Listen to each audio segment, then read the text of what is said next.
માંડવી તાલુકાના પુનડી વિસ્તારમાં કાયદેસરની લીઝની સામે ગેરકાયદે રીતે બેન્ટોનાઇટ ખનીજ ઉછેરવાની પ્રવૃત્તિ પકડાઈ હતી। જિલ્લામાં ખનીજ ચોરી પર અંકુશ લાવવા માટે કોડાય પોલીસ સ્ટેશન વિસ્તારમાં એલસીબીની ટીમ પેટ્રોલિંગમાં હતી। ત્યારે પુનડી ગામ નજીક સીમ વિસ્તારમાં આશાપુરા લીઝની સામે ગેરકાયદે રીતે બેન્ટોનાઇટનું ખનન કરવામાં આવતું હતું। પુનડી ગામમાં રહેતો કુલદીપસિંહ હેમુભા જાડેજા આ ખનીજ ચોરી કરાવતો હતો। સ્થળ પર દરોડો પાડતા એક્સકેવેટર મશીન મારફતે ખનીજ ઉછેરી ડમ્પરમાં ભરવામાં આવતું હતું।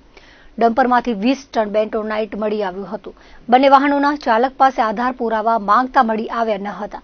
કોઈ લીઝ કે પરવાનગી પણ મળી આવી ન હતી, જેથી મશીન, ડમ્પર અને 20 ટન ખનીજ સહિતનો મુદ્દામાલ કબજે કરી વાહન સીઝ કરી ખાણ ખનીજ વિભાગને આગળની કાર્યવાહી માટે જાણ કરવામાં આવી છે।